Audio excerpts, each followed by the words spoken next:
Welcome to the Identity Crisis. I'm Mrs. Phil, the host of the show today. My husband, Dr. Phil, could not air today due to a mild case of swine flu. Today we will be discussing a very controversial topic of self-identity and personhood. We have very special guests this morning, and it is my honor to introduce them here shortly. I'm sure you have all heard of the new mind scan process invented by the popular company M2U00303. Human beings are now capable of getting rid of their own natural bodies and copying their consciousness and mind to an artificial robotic body. Many questions arise with this process, like is it still really the same person, or is the uploaded version not the same person because it changes personal identity? I believe every human is unique in his or her own way, and every person consists of his own individual character, behavior, traits, and personality. So does this mean the copied version of the original person has the person's same identity, or is it forming his, or should I say its, own identity? Let's invite our guests onto the set and see what they have to say. The first guest I'm going to introduce is Jacob Sullivan. Jacob Sullivan actually went through the mind scan process. Hi, it's a pleasure to be here. The second guest is Jacob's copied version of himself. The real mind scan will be in front of you folks. Hi, it's an honor to be here to represent the mind scan process. The third guest is the intelligent philosopher John Locke. John Locke is an empiricist who believes we formulate all of our ideas by experience. Good morning, everyone. Thank you for having me on this lovely day. Last but not least, the fourth guest we are having is another very intelligent philosopher, Rene Descartes. Descartes is a rationalist who believes reason is the source of all of our knowledge. Hello everyone, thank you for having me today. It is very nice to have all of you on my show. I'm excited to hear all of your opinions and ideas, and I'm sure the audience agrees as well. Now for the first topic I would like to cover is personal identity. We are all very interested on your views. I would like to know if we all believe that the original Jacob truly can have the same personal identity as the copied mind scan Jake.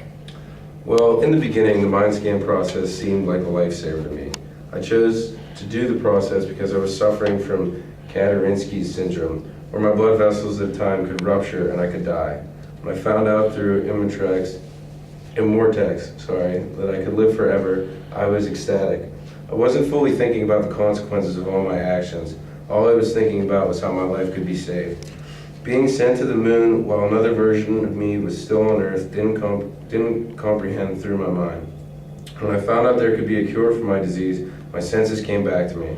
I realized that I wanted to live my life on Earth, and that this thing on Earth that was not at all me, it was a robot.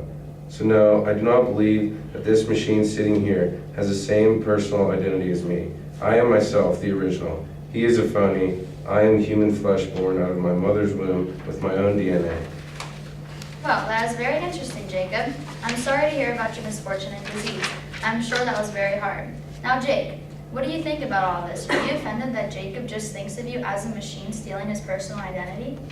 Well, Mrs. Phil, I am in fact offended. I am Jake Sullivan, and I consist of Jacob Sullivan's identity. He chose to copy his consciousness to me and have all the same memories and emotions as the original. Although I cannot eat, sleep, or have the same senses as him, that doesn't change my identity. I still think I am consciously aware of my being. I'm sorry to hear that you cannot eat. That must be very depressing, Jake. Now to our philosophers. Rene Descartes, do you believe these two men, or this man, or this thing, share the same personal identity? Well, as you mentioned before, I am a rationalist. I believe humans have a reliance on reason instead of senses as our source of knowledge. I distrust our senses because I have been tricked by them before, and I don't trust anything that fools me.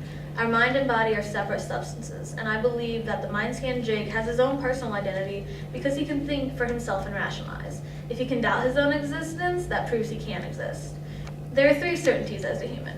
The first being, I believe I exist as a thing which thinks. The second being that there is a God, and the third being there is a physical world. I believe I think, therefore I am. Jake can say the same thing. He can think, therefore he is. Thank you, Mr. Descartes. I truly appreciate that. Thank you for your opinion, Descartes. Your view is honest and interesting. John Locke, what do you believe? Do you think Jacob and Jake have the same personal identity? I'm sorry, but I'm going to have to disagree. I do not mean to be forward, but Jake, you are not human. You do not have the same personal identity as the real Jacob Sullivan. As you introduced me, I'm an empiricist. I believe all knowledge comes from experience. We are born from a blank slate, and we need experience to formulate ideas.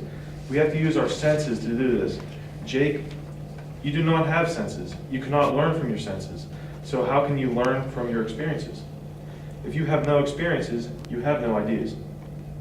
I believe our ideas do two things for us. One, they certify that there really is an external material world of objects outside of our thoughts and ideas. And two, our ideas are accurate copies of these objects in the external material world. I'm a materialist, and basic reality is made up of the atoms moving around in the void of empty space. We have two fountains of knowledge from experience, our senses and our reflection. And Jake, if you can't experience this, you're not human. Jacob can experience this, so Jacob is in fact human. I'm sorry, Mr. Locker, you're very wrong. No, he is right, 100% right. Thank you so much, Mr. Locke, for your input. I truly appreciate it and hope others will agree with you. I hope everybody can see the truth of your ideas. Me too, Jacob. Me too. Oh, thank you, John Locke, for sharing your beliefs. They are very respectable and fascinating. So, Jacob, we are wondering, are you regretting your decision to go to the moon and have someone or something else live your life down on Earth? Yes, Mrs. Phil, I am immensely regretting my decision. I upset my wonderful mother and my lovely friend Rebecca. They want the real me with them on Earth. I mean, can you blame them? My own mother's son was sent to the moon while a machine is pretending to be her son. My own dog didn't even recognize this thing sitting here. My dog knew it wasn't me. She could sense it. It wasn't her real master. Clamhead knew this thing was not a human. Dogs can sense that sort of thing, you know. The thing that is killing me the most about this is now there's a cure for my disease.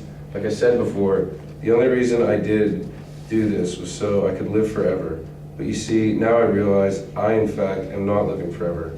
I will die just like every other human. It didn't hit me until after I did the process. When I woke up, I still felt the same. I still was the same human with the same disease. I just signed a contract to let this thing pretend to be me forever while I rot away on the moon.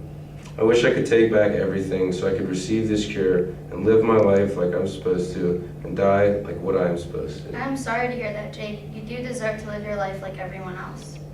I'm not sorry to hear that, Jacob. You chose to create me and you chose to go to the moon. You are forgetting that I am you. You thought this was such a good idea when you saw death coming your way. Now you're just being selfish. I deserve to live on Earth just like you had the option to live on Earth. You signed a contract knowing what you were doing, and just because they have found a cure for your disease doesn't mean you can take my life now. What makes you think you deserve to take my life? This is nonsense. He's stealing my identity. I'm arguing with the machine. It is not your life to live, Jake, because you never experienced any of the original Jacob's life. He has gone through everything and has learned through all his experiences. Your existence is based off his experiences. Since those experiences belong to him, he deserves to finish living his life here on Earth. He has experienced everything on Earth, starting from birth. His senses have formed from all his ideas. You are stealing his ideas and his personal identity that has been formed through those experiences. Well, let us remember we cannot live counting on our senses. All experiences are not necessarily real because our senses do fool us. It is wiser not to trust entirely to anything by which we have once been deceived. Jake is gaining knowledge through his own reasoning. Let me use my famous example, the wax. Wax is an extended thing that is movable and flexible. We understand wax as a solid in the form of a candle, and even when the candle melts and the wax is no longer perceived in the same way, our minds still understand that it is the same wax. You see, no matter the state, we are a thinking thing that understands the wax. Jake, you can understand this concept, right? Yes, Mr. Descartes, I can understand that concept. I can understand that very clearly because I am real. I believe if you can understand and think for yourself, and if your knowledge is clear and distinct, then you deserve to live with your personal identity. There's a problem with your theories, Descartes. Just because the original Jacob and the mind-scan Jake are both thinking beings does not mean they are the same person. Just because they can both think doesn't mean Jake deserves to steal his personal identity and live his life. The original Jacob has primary qualities. What I mean by primary qualities are qualities that are inseparable from different objects, such as a rose can be separated into leaves and stems, but you cannot take the red out of a rose. During the procedure, Mindscan Jake received the original Jake's memories and appearance, but he did not receive his primary qualities. Mindscan Jake did not get Jacob's past experiences or his flesh and blood. So being that Jacob is the one with all the primary qualities, he is in fact the real Jacob. From the way I see it, Locke, your theories have errors in them as well. You do not close the gap between our ideas and what they are said to represent. You are a naive realist. You think you know things directly as they truly exist, or directly as you perceive them. You are unable to guarantee the relation between ideas and objects, however. Everybody here has chimed in excellent ideas and opinions. I am in awe of your intelligence and reasoning. It is clear that everyone is going to disagree on these controversial matters. Can we all agree to disagree? Yes.